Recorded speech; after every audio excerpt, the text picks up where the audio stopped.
ಮೇಷರಾಶಿಗೆ ಅಹಂಭಾವ ತುಂಬ ಇದೆ. ಅಹಂಭಾವ ಅಂದರೆ ನಾನು ಹೇಳಿದ್ದೇ ಆಗಬೇಕು, ನಾನು ಹೇಳಿದ್ದೆ ಎಲ್ಲ ಕಡೆ ನಡಿಬೇಕು ಅನ್ನೋ ಅಹಂಭಾವ ತುಂಬ ಇರುತ್ತೆ ಅವರಿಗೆ. ಅಹಂನ ಬಿಟ್ಬಿಟ್ಟು ನೀವು ಸುಮ್ಮನೆ ಇದ್ದರೆ, ನಾರ್ಮಲಾಗಿ ಕೆಲಸ ಮಾಡ್ಕೊಂಡೋದ್ರೆ ಎಲ್ಲ ಸಕ್ಸಸ್ಸು ನಿಮ್ಮದಾಗಿರುತ್ತೆ. ಯಾವಾಗ ನಂದು ನನ್ನದು ಅಂತ ನಿಮಗೆ ಬರುತ್ತೆ ಆವತ್ತು ಯಾವತ್ತೂ ನಿಮಗೆ ಆಗೋದಿಲ್ಲ. ಸುಮ್ಮನೆ ಕಿರ್ಚಾಡ್ತೀರಾ, ಮಾಡ್ತೀರಾ, ಬೆಳಗಿಂದ ಸಾಯಂಕಾಲವರೆಗೆ ಸುಸ್ತಾಗಿರ್ತೀರ. ಆದರೆ ನಿಮಗೆ ಸಾಯಂಕಾಲ ಅಷ್ಟೊತ್ತಿಗೆ ಸ್ವಲ್ಪ ನೆಮ್ಮದಿ ಅನ್ನೋದು ಸಿಗುತ್ತೆ. ಹಣಕಾಸಿನ ವಿಷಯದಲ್ಲಿ ಅಣ್ಣ ತಮ್ಮಂದಿರ ಜೊತೆಗೂ ಜಗಳ ಆಗುತ್ತೆ. ಮತ್ತು ಯಾವತ್ತೂ ನಿಮ್ಮ ಸ್ವಭಾವನ ಏನೋ ಗೊತ್ತಿಲ್ಲ, ಬೇರೆಯವರು ಯಾರೂ ನಿಮ್ಗೆ ಸಹಾಯ ಮಾಡೋಕ್ಕೆ ಬರಲ್ಲ. ಸ್ನೇಹಿತರೇ ಆಗಲಿ, ಬಂಧು ಮಿತ್ರರ ಜೊತೆ ಆಗಲಿ, ನೀವು ಯಾವುದೇ ಸಹಾಯಕ್ಕೆ ನೀವು ನಿರೀಕ್ಷೆ ಮಾಡಬೇಡಿ, ಯಾರೂ ಬರೋದಿಲ್ಲ. ನಿಮ್ಮ ಗ್ರಹಗತಿ ಸರಿಯಾಗಿಲ್ಲದ ಕಾರಣ ನಿಮಗೆ ಶತ್ರುಗಳಿಂದ ಸಮೇತ ನಿಮಗೆ ಆಗುತ್ತೆ. ಮತ್ತು ಯಾವ ಶತ್ರು ಯಾರು ಅಂತಲೇ ನಿಮಗೆ ಊಹಿಸ್ಕೊಳ್ಳೋಕ್ಕಾಗೋದಿಲ್ಲ. ಯಾಕೆಂದರೆ ಎಷ್ಟೋ ಜನ ಇರ್ತಾರೆ, ಅದರಲ್ಲಿ ಯಾರು ಅನ್ನೋದೇ ನಿಮಗೆ ಗೊತ್ತಿರಲ್ಲ. ಅವರಿಂದ ನಿಮಗೆ ತುಂಬ ತೊಂದರೆಗಳಾಗ್ತಾ ಇರುತ್ತೆ. ಕೆಲಸದ ಜಾಗದಲ್ಲಿ ಸ್ವಲ್ಪ ಪರವಾಗಿಲ್ಲ ಅಂದ್ರೂ ಒಂದೊಂದು ಒಳಗಿನಿಂದ ಆಂತರಿಕದಿಂದ ನಿಮಗೆ ಕಷ್ಟಗಳು ಬರುತ್ತೆ. ಮುನೇಶ್ವರನ ಸ್ವಲ್ಪ ಪ್ರಾರ್ಥನೆ ಮಾಡಿ, ಒಳ್ಳೆಯದಾಗಲಿ. ಮುಂದೆ ವೃಷಭ ರಾಶಿ ಅವರಿಗೆ ಸಹೋದರರಿಂದ ಉತ್ತಮ ಸ್ಪಂದನೆ ಸಿಗುತ್ತೆ. ಅವರಿಂದ ಸಿಗೋ ಸಹಾಯ, ಒಂದು ಸಹಕಾರ ನಿಮಗೆ ಒಂದು ಬೆನ್ನೆಲುಬಾಗಿ ನಿಂತಿರುತ್ತೆ.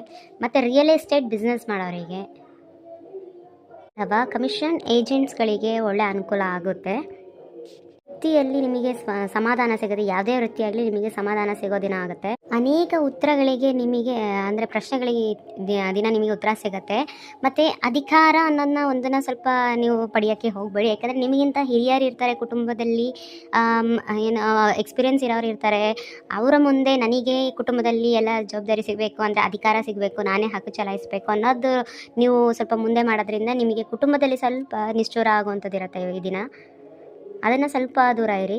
ವ್ಯಾಪಾರದಲ್ಲಿ ಒಂದು ತಕ್ಕ ಮಟ್ಟಿಗೆ ನಿಮಗೆ ಲಾಭ ಇರುತ್ತೆ. ಯೋಗ ನರಸಿಂಹ ಸ್ವಾಮಿಯ ಪೂಜೆ ಮಾಡಿ ಎಲ್ಲರಿಗೂ ಒಳ್ಳೆಯದಾಗಲಿ.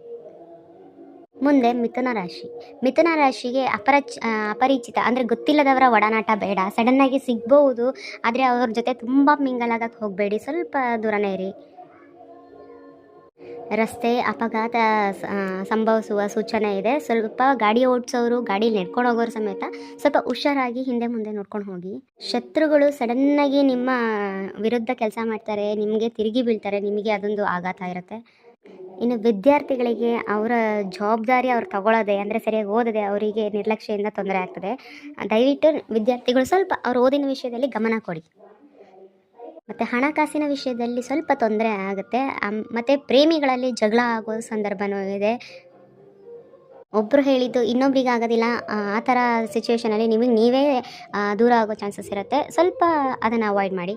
ಮತ್ತು ದುರ್ಗಾ ಪರಮೇಶ್ವರಿಯ ಪೂಜೆ ಮಾಡಿ, ಹತ್ತಿರದ ದೇವಸ್ಥಾನ ಇದ್ದರೆ ಹೋಗಿ ಬನ್ನಿ, ಒಳ್ಳೆಯದಾಗಲಿ. ಕರ್ಕಟ ರಾಶಿ ಅವರಿಗೆ ಕೆಲಸದಲ್ಲಿ ನಿಮ್ಮಿಂದ ಸ್ವಲ್ಪ ಚರ್ಚೆ ನಡೆಯುತ್ತೆ. ಅಂದರೆ ಯಾವುದೋ ಒಂದು ಬಿಸ್ನೆಸ್ಸೇ ಆಗಲಿ ಮತ್ತೊಂದೇ ಆಗಲಿ ನಿಮ್ಮಿಂದ ಸ್ವಲ್ಪ ಚರ್ಚೆ ನಡೆದಾಗ ಆ ಚರ್ಚೆಗೆ ನಿಮಗೆ ಒಂದು ಯಶಸ್ಸು ಸಿಕ್ಕದಾಗಲಿ ನೀವು ಆಡಿದ ಮಾತಿಗೆ ಅದು ಒಂದು ಯಶಸ್ವಿ ಅಂತ ಸಿಗೋದು. ಮತ್ತು ತಾಯಿಯ ಅನಾರೋಗ್ಯದಲ್ಲಿ ಸ್ವಲ್ಪ ಏರುಪೇರಿರುತ್ತೆ. ಹೆಚ್ಚಿನ ಸ್ವಲ್ಪ ಗಮನ ಕೊಡಿ ತಾಯಿ ಕಡೆಯಿಂದ, ಇಲ್ಲ ಆತಂಕಕ್ಕೆ ಕಾರಣ ಆಗ್ಬೋದು. ಇನ್ನು ನೀವು ಪ್ರಯಾಣ ಮಾಡೋದ್ರಲ್ಲಿ ನಿಮಗೆ ಸ್ವಲ್ಪ ಲಾಭವೂ ಇದೆ. ಅದರಿಂದ ಬಿಸ್ನೆಸ್ ಮೇಲೆ ನೀವು ಹೋಗ್ತಾ ಇದ್ದೀರಾ ಅಂತ ಹೇಳಿದರೆ ನಿಮಗೆ ಅದರಿಂದ ಕೀರ್ತಿ ಸಮೇತ ಬರ್ಬೋದು, ಒಳ್ಳೆ ಹೆಸರು ಇರುತ್ತೆ. ಅದನ್ನು ಉಪಯೋಗಿಸ್ಕೊಳ್ಳಿ. ಕುಟುಂಬದ ಜೊತೆ ನಿಮಗೆ ಹೊರಗಡೆ ಪ್ರವಾಸ ಮಾಡೋ ಸಂದರ್ಭವೂ ಬರುತ್ತೆ. ಅಂದರೆ ಅದ್ರ ಬಗ್ಗೆ ಇವತ್ತು ಅಂತಲ್ಲ, ಮುಂದೆ ಎಲ್ಲಿಯಾರು ಹೋಗೋಕ್ಕೆ ಕುಟುಂಬದ ಜೊತೆ ನೀವು ಚರ್ಚೆ ಮಾಡೋ ಸಂದರ್ಭವೂ ಬರುತ್ತೆ. ಮತ್ತು ನೀವು ಕಳ್ಕೊಂಡಿರೋ ಹಣನೂ ನಿಮಗೆ ವಾಪಸ್ ಬರೋ ದಿನ. ಇನ್ನು ಪ್ರೇಮಿಗಳಿಗೆ ಇದು ತುಂಬ ಒಳ್ಳೆಯ ದಿನ. ಲವ್ ಮ್ಯಾರೇಜ್ ಮಾಡಬೇಕು, ಫ್ಯಾಮಿಲಿ ಒಪ್ಪಿಸ್ಬೇಕು ಅನ್ನೋರಿಗೆ ಇದು ತುಂಬ ಒಳ್ಳೆಯ ದಿನ. ನೀವು ಈ ದಿನ ಚರ್ಚೆ ಮಾಡ್ಬೋದು. ಇನ್ನು ಶ್ರೀರಾಮನನ್ನು ಪ್ರಾರ್ಥನೆ ಮಾಡಿ, ಎಲ್ಲರಿಗೂ ಒಳ್ಳೆಯದಾಗಲಿ. ಮುಂದೆ ಸಿಂಹರಾಶಿಯವರ ಬೇಜವಾಬ್ದಾರಿನೇ ನಿಮಗೆ ಕಂಟಕ ತರುತ್ತೆ. ಒಂಚೂರಾದರೂ ನಿಮ್ಮ ಕರ್ತವ್ಯದಲ್ಲಿ ನೀವು ಬೇಜವಾಬ್ದಾರಿ ತೋರಿಸಿದ್ರೆ ನಿಮಗೆ ಅದು ಸರಿ ಬರಲ್ಲ. ಮತ್ತು ಖಾಸಗಿ ಕ್ಷೇತ್ರದಲ್ಲಿ ಕೆಲಸ ಮಾಡ್ತಿರೋರಿಗೆ ಒಳ್ಳೆ ಲಾಭ ಇದೆ. ಇನ್ನು ಕಾನೂನು ವಿಷಯದಲ್ಲಿ ನಿಮ್ಮ ಪರವಾಗಿ ಅದು ಕೆಲಸ ಮಾಡುತ್ತೆ. ಈ ದಿನ ಒಂದು ನಂಬಿಕೆ ಅನ್ನೋದು ಬರುತ್ತೆ ನಿಮಗೆ. ಮತ್ತು ಬೆಳಗ್ಗೆ ದಿನದ ಆರಂಭ ನಿಮಗೆ ನಿಧಾನವಾಗಿ ಪ್ರಾರಂಭವಾಗುತ್ತೆ.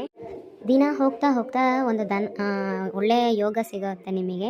ಆದರೆ ಮಾಡೋ ಕೆಲಸದಲ್ಲಿ ನಿಶ್ಚಯ ಇರಲಿ. ಯಾರೋ ಏನೋ ಹೇಳಿದರು, ನಾನು ಅದನ್ನು ಮನಸ್ಸು ಚೇಂಜ್ ಮಾಡಿಕೊಂಡೆ, ಇಲ್ಲ ಅಡ್ಡಿ ಬಂತು ಏನೋ ಅಂತ ಹೇಳಿ ಇದು ಮಾಡಬಾರ್ದು. ನೀವು ಮಾಡೋ ಕೆಲಸದಲ್ಲಿ ನಿಶ್ಚಯಿಂದ ಮಾಡಿದ್ರೆ ನಿಮಗೆ ಯಶಸ್ವಿ ಗ್ಯಾರಂಟಿ. ಮತ್ತು ಕಾಲಿನ ಸಮಸ್ಯೆ ಸ್ವಲ್ಪ ಕಂಡು ಬರುತ್ತೆ, ಅದ್ರ ಬಗ್ಗೆ ಸ್ವಲ್ಪ ಎಚ್ಚರಿಕೆ ಕೊಡಿ. ಮತ್ತು ವಿಷ್ಣು ಸಹಸ್ರನಾಮನ ನೀವು ಪಠನೆ ಮಾಡಿ, ಒಳ್ಳೆಯದಾಗಲಿ. ಇನ್ನು ಕನ್ಯಾ ರಾಶಿ ಸ್ನೇಹಿತರಿಂದ ಸಹಾಯ ಕಂಡುಬರುತ್ತೆ ನಿಮಗೆ. ಮತ್ತು ಮಕ್ಕಳ ವಿದ್ಯಾಭ್ಯಾಸ ಆಗಲಿ, ಮಕ್ಕಳ ತಪ್ಪು ಬಗ್ಗೆ ನೀವು ನಿರ್ಲಕ್ಷ್ಯ ಮಾಡಬೇಡಿ. ನಿಮಗೆ ಅವರು ಇರಲಿ ಬಿಡು ಇವತ್ತಲ್ಲ ನಾಳೆ ಸರಿ ಆಗ್ತಾರೆ ಅಂದ್ಬಿಟ್ಟು ನೀವು ನಿರ್ಲಕ್ಷ್ಯ ಮಾಡೋಕ್ಕೆ ಹೋಗಬೇಡಿ. ಅದು ಮುಂದೆ ಒಂದಿನ ನಿಮಗೆ ಕಷ್ಟ ಆಗುತ್ತೆ. ಒಳ್ಳೇದು ಯಾವುದು ತಪ್ಪು ಯಾವುದು ಅಂತ ಅವರಿಗೆ ತಿಳಿದು ಹೇಳಿ. ಮತ್ತು ಪ್ರೇಮಿಗಳಿಗೆ ತೊಂದರೆ ಆಗ್ಬೋದು, ಎಚ್ಚರಿಕೆಯಿಂದ ಇರಬೇಕು. ಆರೋಗ್ಯದಲ್ಲಿ ಸ್ವಲ್ಪ ಸುಧಾರಣೆ ಕಾಣ್ತೀರಾ ನೀವು. ಇನ್ನು ಕೆಲಸದ ವಿಷಯದಲ್ಲಿ ನೀವು ಏನೋ ತಪ್ಪು ಮಾಡಿ ಅದನ್ನು ಗೊತ್ತಿಲ್ದಂಗೆ ಇರ್ತೀರ. ಆ ತಪ್ಪನ್ನ ಜನಗಳು ನಿಮ್ಮ ಜೊತೆ ಕೆಲಸ ಮಾಡೋರು ಅದನ್ನು ಗುರ್ತು ಮಾಡಿ ನಿಮಗೆ ಚುಚ್ಚಿ ಮಾಡುವಂಥ ಸಂದರ್ಭ ಇರುತ್ತೆ. ನೀವು ಮುಂದಿನ ದಿನಗಳಲ್ಲಿ ಆ ತಪ್ಪನ್ನು ಮಾಡೋದಿಲ್ಲ, ನಾನು ಸರಿ ಮಾಡ್ತೀನಿ ಅಂತ ತಿದ್ದಿ ಹೇಳಿದರೆ ನಿಮಗೆ ಮುಂದಿನ ದಿನಗಳಲ್ಲಿ ಯಶಸ್ವಿ ಕಾಣುತ್ತೆ. ಅದನ್ನು ಬಿಟ್ಟು ನಾನು ಈ ಥರ ಇದು ಮಾಡ್ತಿದ್ದಾರಲ್ಲ ಅಂತ ಅದನ್ನು ಮನಸ್ಸಿಗೆ ಹಾಕ್ಕೊಂಡು ನೀವು ಯಾವತ್ತೂ ಕೊರ್ಗಕ್ಕಾಗಲಿ ಮತ್ತು ಇನ್ನೊಂದು ನಿರ್ಧಾರ ತಗೊಳಕ್ಕೆ ಹೋಗಬೇಡಿ. ಶಿವ ಆರಾಧನೆ ಮಾಡಿ ನಿಮಗೆ ಒಳ್ಳೆಯದಾಗಲಿ. ಮುಂದೆ ತುಲಾರಾಶಿಯವರಿಗೆ ವ್ಯಾಪಾರದಲ್ಲಿ ನಿಮಗೆ ಸ್ವಲ್ಪ ಬೇಡದ ವಿಷಯಕ್ಕೆಲ್ಲ ಗಲಾಟೆ ಆಗುತ್ತೆ. ಮತ್ತು ನೀವು ಸ್ವಲ್ಪ ಏನು ದಿಢೀರ್ ನಿರ್ಧಾರ ತೊಗೊಳಕ್ಕೆ ಹೋಗಬೇಡಿ. ಯಾರು ಏನು ಹೇಳ್ತಾರೆ ಅಂತ ಸ್ವಲ್ಪ ಅರ್ಥ ಮಾಡಿಕೊಂಡು ತಿಳ್ಕೊಂಡು ನೀವು ಮಾತಾಡಿ.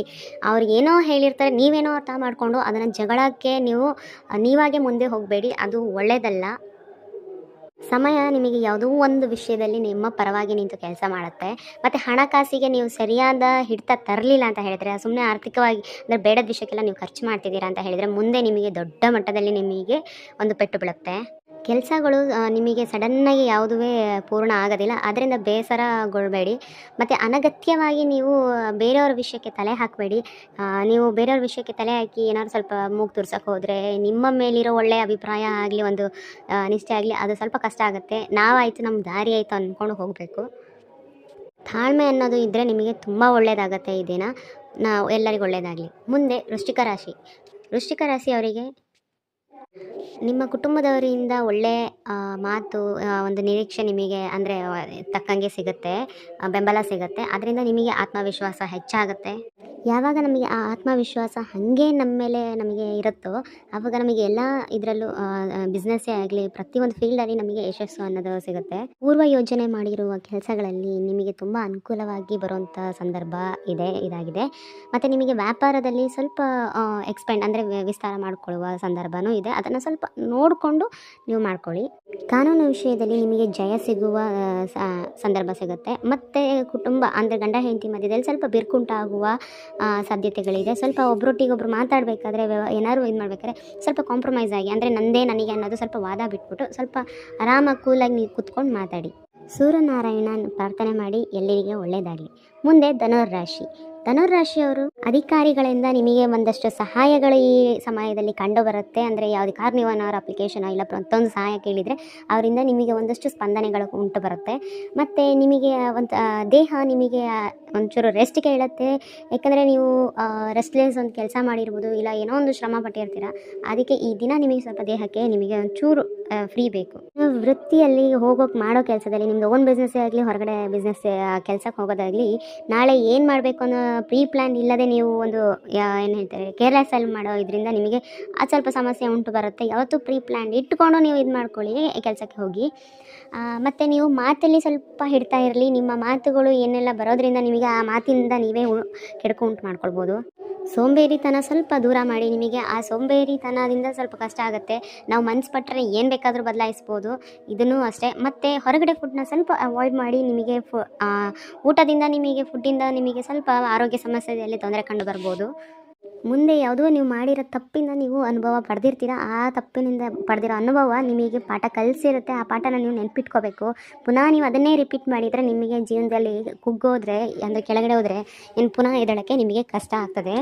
ಇಂದ್ರಾಕ್ಷಿ ಸ್ತೋತ್ರವನ್ನು ಪಠನೆ ಮಾಡಿ ಒಳ್ಳೆಯದಾಗಲಿ. ಮುಂದೆ ಮಕರ ರಾಶಿಯವರು ದೈವ ಒಂದು ಕೃಪೆಗೆ ಪಾತ್ರರಾಗ್ತೀರಾ. ನೀವು ಎಷ್ಟೋ ಸಮಯದಿಂದ ಕೇಳ್ಕೊಂಡಿದ್ದ ಒಂದು ದೇವ್ರ ಹತ್ರ ವರನ ನಿಮಗೆ ಈ ಟೈಮಲ್ಲಿ ದೇವ್ರು ಕಣ್ಣು ಬಿಟ್ಟಿದ್ದಾನೆ, ನಿಮಗೆ ಒಳ್ಳೇದು ಮಾಡ್ತಿದ್ದಾನೆ ಅನ್ನೋ ಒಂದು ಅನುಭವ ಆಗುತ್ತೆ. ಮತ್ತು ನೀವು ಮಾಡ್ತಿರೋ ಕೆಲಸಗಳ ಅಂದರೆ ಉದ್ಯೋಗಿಗಳ ಜೊತೆಗೆ ನಿಮಗೆ ಅಷ್ಟೊಂದು ಚೆನ್ನಾಗಿರಲ್ಲ. ಅವ್ರ ಜೊತೆ ಅವರಿಗೆ ನಿಮ್ಮ ಕಂಡ್ರೆ ಹೊಟ್ಟೆ ಕಿಚ್ಚು ಜಾಸ್ತಿ ಇರುತ್ತೆ. ಇನ್ನು ದಾಂಪತ್ಯದಲ್ಲಿ ಸ್ವಲ್ಪ ಜಗಳ ಆಗೋ ಸಂದರ್ಭ ಇರುತ್ತೆ. ಇಲ್ಲ ನೀವು ತಾಳ್ಮೆಯಿಂದ ಇದ್ದು ಇಬ್ಬರು ಹೇಗೆ ಗಂಡ ಹೆಂಡತಿಗಳು ಮಾತುಕತೆ ಮಾಡ್ಕೊಂಡು ಹೋಗ್ತೀರಾ ಅದ್ರ ಮೇಲೆ ನಿಮ್ಮ ಚೆನ್ನಾಗಿರುತ್ತೆ. ತುಂಬ ಮಿತಿ ಮೀರಿದ್ರೆ ಅದು ಸ್ವಲ್ಪ ಮುಂದೆ ಹೋಗುತ್ತೆ. ಸ್ವಲ್ಪ ಹುಷಾರಾಗಿರಿ. ನೀವು ಒಳ್ಳೆಯ ಮಾತನ್ನು ಆಡೋದ್ರಿಂದ ಅದು ಎಲ್ಲನೂ ಕಾಲಕ್ರಮೇಣ ಕರೆಕ್ಟ್ ಆಗುತ್ತೆ. ಮತ್ತು ಸರ್ಕಾರಿ ಕೆಲಸಗಳಲ್ಲಿ ನಿಮಗೆ ಸ್ವಲ್ಪ ತಡ ಆಗುತ್ತೆ. ತಂದೆಯ ಆರೋಗ್ಯ ವಿಷಯದಲ್ಲಿ ಸ್ವಲ್ಪ ಗಮನವಿರಲಿ. ಆಮೇಲೆ ಏರುಪೇರಾದರೆ ಸ್ವಲ್ಪ ಆತಂಕವಾಗಿರುತ್ತೆ. ಸೊ ಅವರ ವಿಷಯದಲ್ಲಿ ನೀವು ಗಮನ ಕೊಡಿ.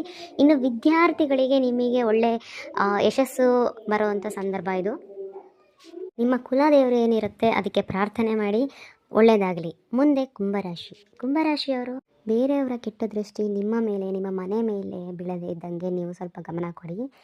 ಮತ್ತು ನಿಮ್ಮ ಬಗ್ಗೆ ಕೆಟ್ಟದ್ದನ್ನು ಯೋಚನೆ ಮಾಡೋರಿಗೆ ಈ ಟೈಮಲ್ಲಿ ನಿಮ್ಮ ಶಕ್ತಿ ಏನು ಅನ್ನೋದು ಗೊತ್ತಾಗುತ್ತೆ. ಅಂದರೆ ನಿಮ್ಮ ಜೊತೆ ಯಾರೋ ಹಿಂದುಗಡೆ ಸಹಾಯಕ್ಕೆ ನಿಂತಿದ್ದಾರೆ, ಯಾರು ನಿಂತಿದ್ದಾರೆ, ಏನು ನಿಮ್ಮ ಪವರು ಅನ್ನೋದು ಅವರಿಗೆ ಸ್ವಲ್ಪ ಅರಿವಾಗಿ ಅವ್ರ ದಾರಿಗೆ ಅವ್ರು ಬರೋ ಚಾನ್ಸಸ್ ಇರುತ್ತೆ. ನಿಮಗೆ ಪೆಂಡಿಂಗ್ ಇರೋ ಕೆಲಸಗಳು ಪೂರ್ತಿಯಾಗೋ ಸಂದರ್ಭ ಇದು. ಮತ್ತು ನಿಮ್ಮ ಜೀವನ ಶೈಲಿ ಒಂದೊಂದು ಚೂರಾಗಿ ಬದಲಾವಣೆ ಆಗುತ್ತೆ. ಅದು ಹೇಗೆ ಆಗುತ್ತೆ ಅನ್ನೋದು ನಿಮಗೆ ಅಷ್ಟು ಗೊತ್ತಾಗಲ್ಲ, ಆದರೆ ಲೈಟಾಗಿ ಬದಲಾವಣೆ ಹಾಕ್ಕೊಂಡು ಹೋಗುತ್ತೆ. ನಿಮಗೆ ವ್ಯಾಪಾರದಲ್ಲಿ ನಿಮಗೆ ಎಲ್ಲ ಯಶಸ್ಸು ಸಿಗುತ್ತೆ. ಏನಾದ್ರು ಕೆಡುಕು ಆಗ್ತಾ ಇದೆ ಅಂತ ಹೇಳಿದರೆ ನಿಮಗೆ ಆ ಕೆಡುಕಿಂದ ನಿಮಗೆ ಶಾಶ್ವತವಾಗಿ ಪರಿಹಾರ ಸಿಗುತ್ತೆ.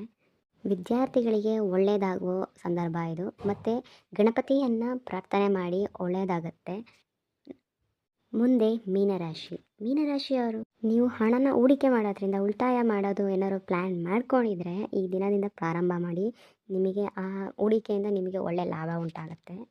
ಕುಟುಂಬದ ಸಹಾಯ ಒಂದು ಹೆಮ್ಮೆ, ನಿಮ್ಮ ಬೆನ್ನ ಹಿಂದೆ ನಿಂತಿದ್ದಾರೆ ಅನ್ನೋ ಒಂದು ಸಹಕಾರ ಎಲ್ಲ ಪರಿಪೂರ್ಣವಾಗಿ ನಿಮಗೆ ನಿಂತಿರುತ್ತೆ. ಮತ್ತು ಯಾವ ಕೆಲಸ ನಿಮಗೆ ಮಾಡಬೇಕು ಇಲ್ಲ ಪೆಂಡಿಂಗ್ ಇದೆ ಅಂತ ನೀವೇನಾರು ಅಂದ್ಕೊಂಡಿದ್ರೆ ಎಲ್ಲದಕ್ಕೆ ಈ ಸಮಯ ನಿಮ್ಮದಾಗಿರುತ್ತೆ. ಈ ಸಮಯದಲ್ಲಿ ಎಲ್ಲನೂ ಒಳ್ಳೆಯದಾಗುತ್ತೆ. ನೀವು ಶ್ರದ್ಧೆಯಿಂದ ಗಮನಿಸಿ ಮಾಡಿ.